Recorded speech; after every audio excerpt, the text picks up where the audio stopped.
Hello everyone, you're welcome to the Irish Mommy channel. Today I'm just trying to get a few jobs done out in the garden. I have a long list, but realistically I'm probably not going to get through them all. I'm going to start with the first one, which is to harvest my beetroot and Swedes that have been there all winter. Some of them have grown on quite well, some of them not so well. They'll go to the chickens and the rest will go to the kitchen, but I'll have enough to keep me going for a week or two. So let's get at it.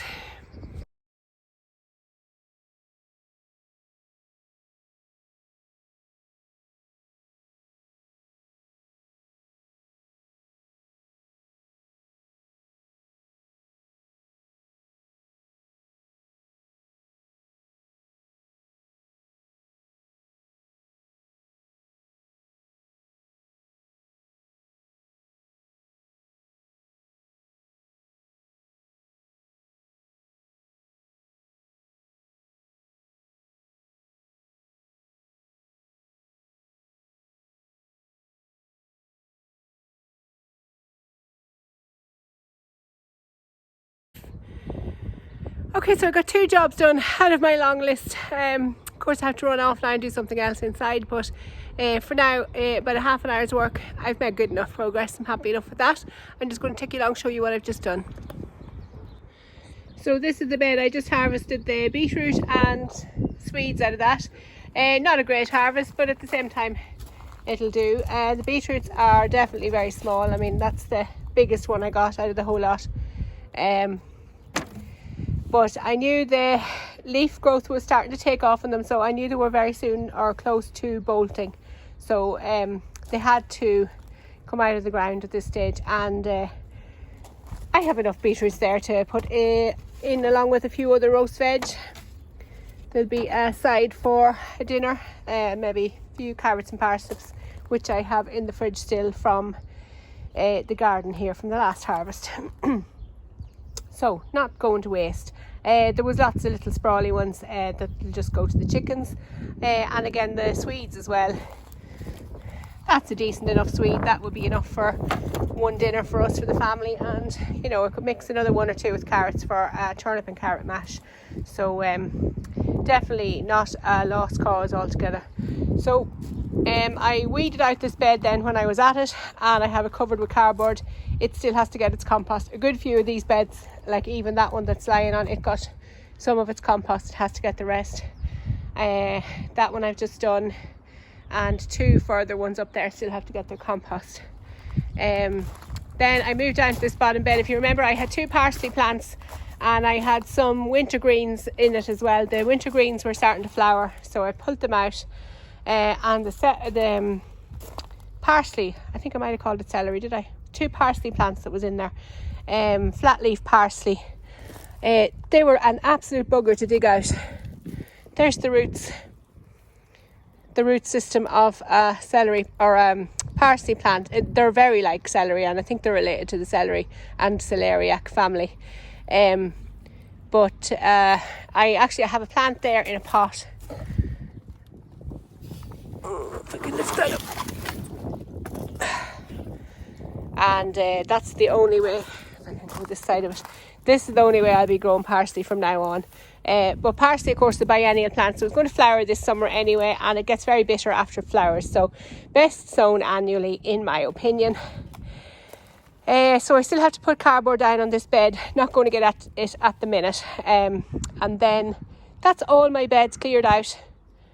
They just have to get their topping of compost, and then they are ready to go for the spring.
So it's taken me a few days to get back to the jobs in hand.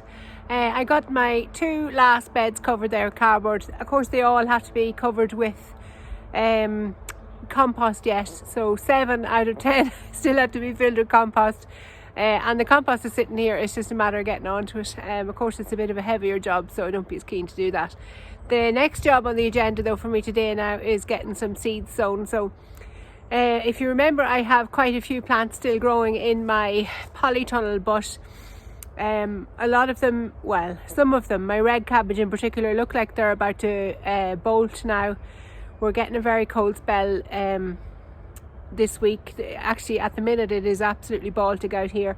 The sun might be shining in the distance, but it's very cold, and it was actually spitting snow there a wee while ago. So I think all the cold weather this year, or over this winter, has forced the plants to bolt. So if they haven't already bolted, they're just about to bolt. So for that reason I want to get some brassicas sown so that I get a very early summer harvest. I like to get brassicas out of the way before the butterflies take off. Now that doesn't always work out, as you can imagine, but we'll try it anyway. I still may get, like my broccoli in the polytunnel seems to be fine so far. Fingers crossed that it stays that way, but you just don't know. But I know definitely the red cabbage has started to look leggy, and it is more than likely going to bolt at this stage. So I'll probably pull all of it out. I do still have regular green cabbage. I think I may have 2 different varieties. I may have Copenhagen. I have a different variety as well. I can't remember the name of the other variety. I have at least 2 varieties of cabbage growing. So far they look okay, but that's not to say after the cold spell this week that they'll not bolt as well. So even though they're in the polytunnel and they're actually covered with fleece for this week, there's no guarantee that they'll not bolt as well. So for that reason I'm getting some brassicas sown now, so that I at least have more coming on if these ones do bolt. So I wanted to quickly run through my seed sowing setup this time. I've various different methods of sowing seeds, and today I'm going to be sowing in these windowsill propagators. Just took me a while to root them out there. They're just 2 different styles. As you can see, they are dirty. They have been used before. Some of these are 4 and 5 years old, and would have been used when I had no propagator and genuinely had to propagate my seeds in the windowsill. So that's what these are designed for. Obviously they sit nice and snug in the windowsill, and because I'm slightly stuck for space in the propagator, I find them handy for the propagator as well. So like I said, I'm sowing brassicas, but I have a few more, like maybe salad greens and different things I want to sow today. Might not need the 2 of them, but we'll see how I get on. They have these cloches as well on them, which I will put on top of them even in the propagator until the seeds start to germinate. Now because these are cooler weather crops, they don't take as long to germinate as we'll say the tomatoes and peppers. So I'm hoping in a day or 2 they'll be germinated, and I'll let them grow on just a slight little bit, and I'll take them out, and I'll probably put these domes on them then again when I take them out of the propagator, just to protect them and try and harden them off towards the cooler temperatures in the greenhouse. I don't want to shock them too much, which can badly affect young seedlings. They could just keel over and die pretty much if they got too cold, especially coming out of the warm snug propagator, which I will turn down as well at the minute. I have it set at I think 26 degrees, so I'll probably turn it down to 20 degrees. Most of my peppers and tomatoes are germinated at this stage, and aubergines, so I'll turn it down to about 20, maybe 22 degrees, and that'll settle those seedlings down too, because I don't have time at the minute just to pop them on. And they can get very leggy if they're left with a lot of heat and the light levels not matching the heat levels. In here is my compost. This is Classman seed compost. You may remember I got a delivery of that back in I think it's maybe September, October. It came along with my garlic, so around that time. Now I do just take it out and put it into this bin here for handiness. And if you remember this year I did go with compost that contained peat, even though I was on my soapbox preaching about peat free compost, and I still think it is best to use peat-free compost, but unfortunately we have not come up with an alternative as of yet. So this is the start of it. I'll set you up here now and you'll see what I'm doing, and I'll go through the seeds as I start to sow them.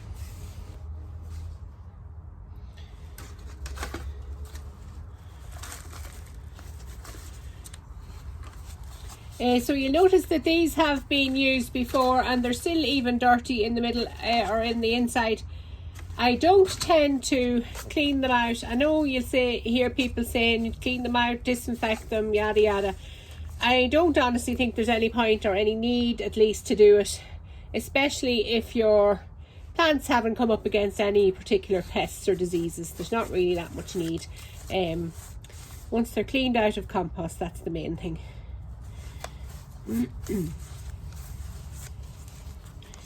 So again, when I'm filling them, I'm not packing them down particularly hard. Now I have gone through and fluffed all this compost up. Let's see if you can see it there. I did go through and fluff up my compost a little bit, but let's see if you can see me there. That just leaves it easier putting it into the trays. So I overfill the tray, tap it to let the soil fall down in it, or the compost fall down a wee bit. I then just go through, because I know there's 12 cells in this, I go through and just pack it down ever so lightly. I want to make sure there's no air pockets, but I also don't want the compost so compacted that the roots can't get free when they do, when the seeds do germinate. So I have it tamped down ever so slightly, and I'll then just rub the rest of it in over the top. So the soil on the top is even looser than the soil underneath, because obviously the seeds will be in that very top layer of soil. Now this is seed compost. I'm not fully sure if I said that already. You can use all-purpose compost for sowing seeds, but you'll have a much better germination rate if you use a specific seed sowing compost. The seed sowing compost contains very little feed in it, which germinating seed does not need any feed, because it contains nutrients in the seed itself to get it going, probably for the first few days or weeks, maybe even. But so a very little nutrient in the seed compost. Also, the seed compost is particularly fine to assist the roots in germinating. And even if you have your soil, if you have your seed sown under the soil, the stalk or the first set of leaves has to get up through the soil, and the root has to get down through the soil to seek out nutrients. So the fluffier and finer the compost is, the easier the seed gets to germinate, because you can often get a seed that will germinate but won't go any further, so it fails to thrive, and oftentimes that is the reason. Now there are other reasons. Damping off disease can be another one, where the air is too moist and your seeds or your seedlings just fail to thrive. But a lot of the reason is very compacted soil or compost. So I'm just going to leave it with that one tray filled for the moment, and I'll see if I need to fill the other one. I don't want to leave compost lying around if I don't need it, because it'll just dry out faster. Now, so I need to organise what I'm actually going to sow.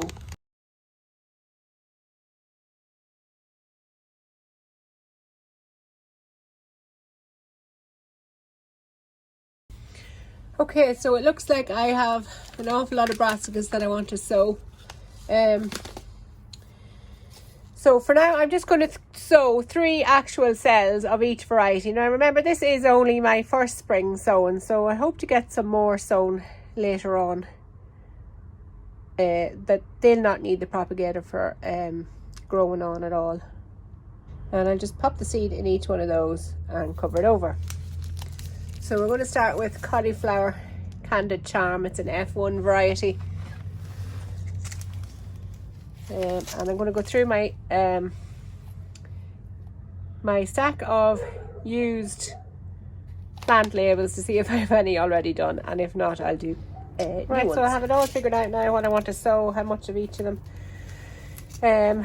So generally it's 3 of each, but I'm going to do 6 of the summer purple broccoli,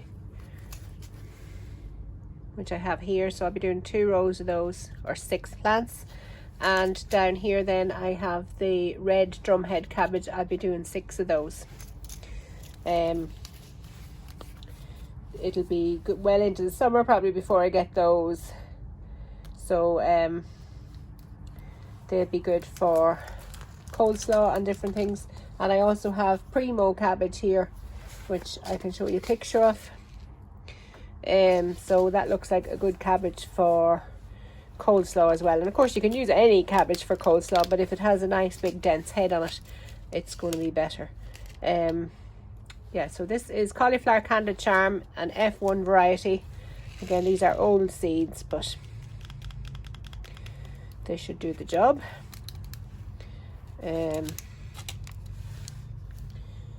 So I'll just sow 2 seeds per cell. I'm not sure if you can actually see me now.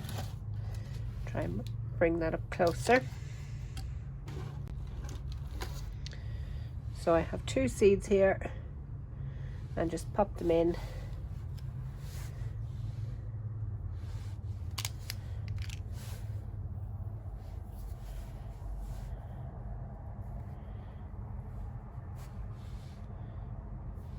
And then I just cover over the hole.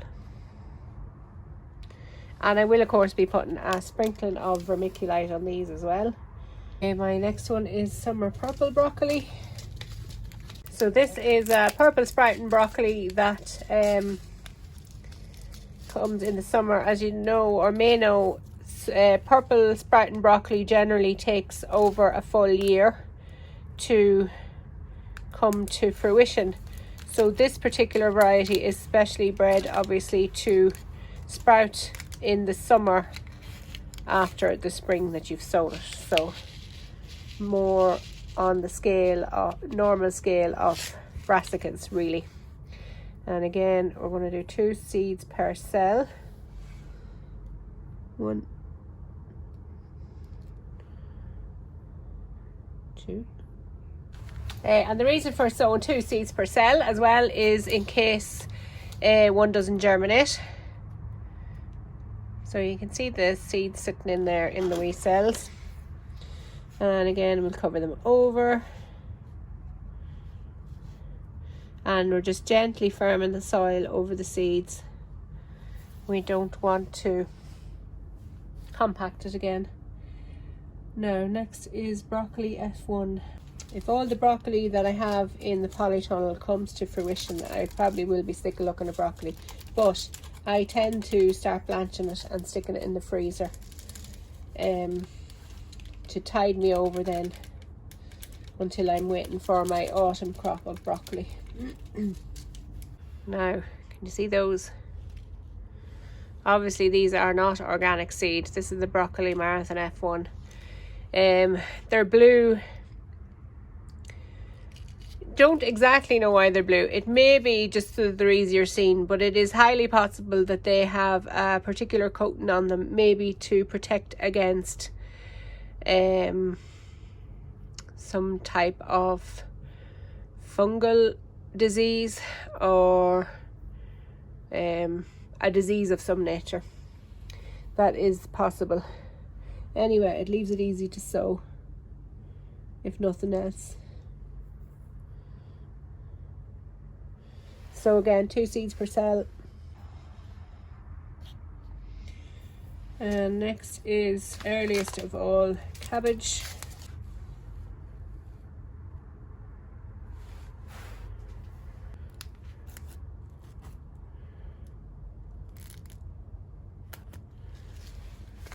And I keep them covered over as I go along, so I'm not sowing into the same seed or the same cell accidentally. Now, Savoy cabbage is the next one. Savoy Perfection.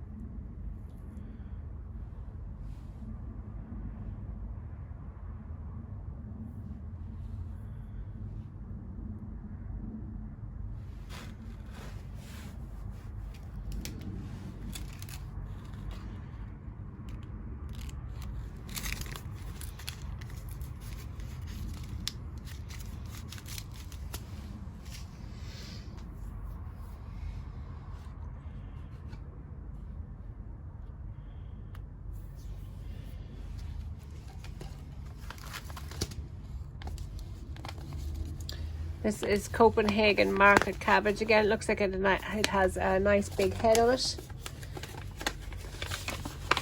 So this will take longer. Of course, the Savoy cabbage will take the longest of all.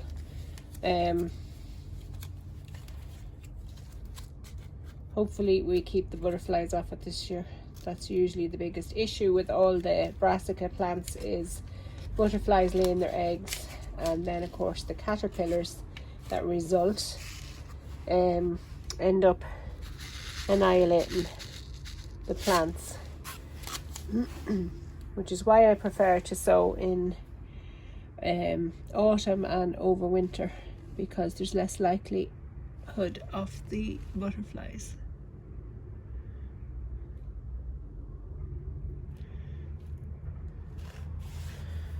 And it's two butterflies in particular. There's a large white butterfly and a small white butterfly.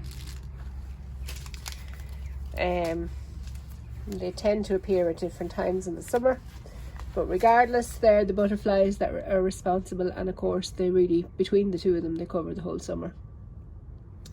Especially obviously if the weather is nice. Now Primo is the next one.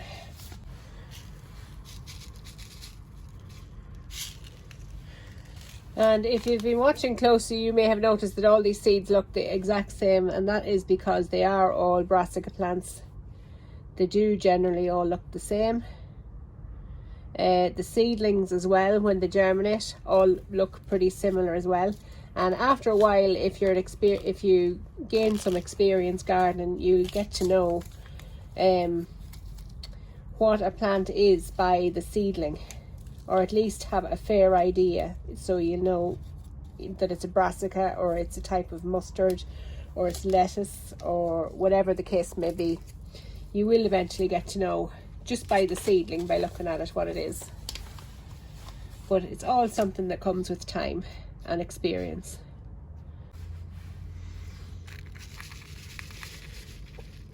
So this is the red drumhead cabbage.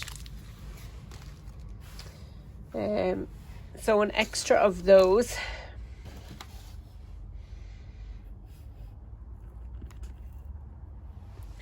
Going to be 6 of these. So I think I have an extra one in there. Not to worry, it's easier to just let it grow on rather than trying to root it out. I've just changed my mind. I've decided I will sow the pak choi in a different cell, because when I said I wanted them as baby leaves, I had forgot that I actually wanted to let these grow on for a change. And also only having 3 cells of Swiss chard was a bit ridiculous. So I'm going to do 6 cells of the Swiss chard as well, and I'll put the pak choi in a different seed tray. So Swiss chard is related to the beetroot family, and you will see that very clearly by the type of seed that it has. So these are the same seeds as you would get from a beetroot. Very knobbly looking, and they're actually there are several seeds in each one of those clusters. But I am still going to sow about 3 seeds per cell. Again, this is something that's going to be harvested as a baby leaf. Chard is lovely added into salads as a baby leaf. And this one, I think in particular, is Magenta Sunset. So a nice red stalk to it and lovely green leaves with the red veining running through them.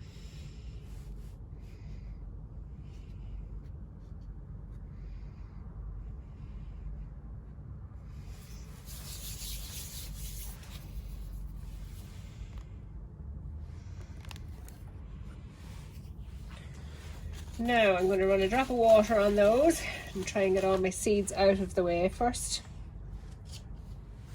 Now I have my big watering can here, but I have the fine rose on it. You not see that, I'll take it off. So it's a very fine rose on it for watering seeds. Now I'll probably still pour it all around the place.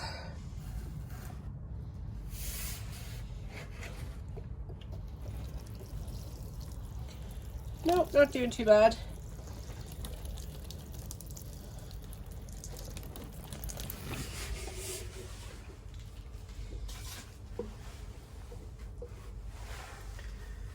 Now all I need is vermiculite on the top.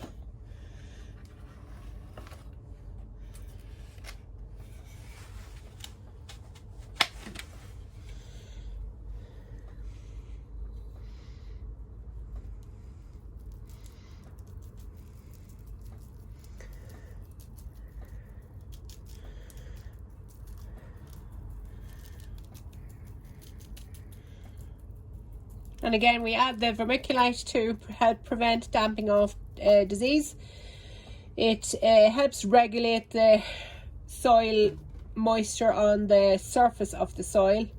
Of course, if it's too wet, the seeds can rot, or the seedlings can get that damping off disease. And if it's too dry, the vermiculite can release some moisture to the soil and therefore to the seed itself. Now that's a nice little covering there, and like I said, that is going to go into the propagator. So I hope you enjoyed coming along with me there, getting some of my jobs done. As usual, it takes a while to get to do some of these jobs, but they get done eventually. If you enjoyed this video, I would ask you to hit the thumbs up button below, subscribe if you haven't already, and I will see you in the next video. Goodbye.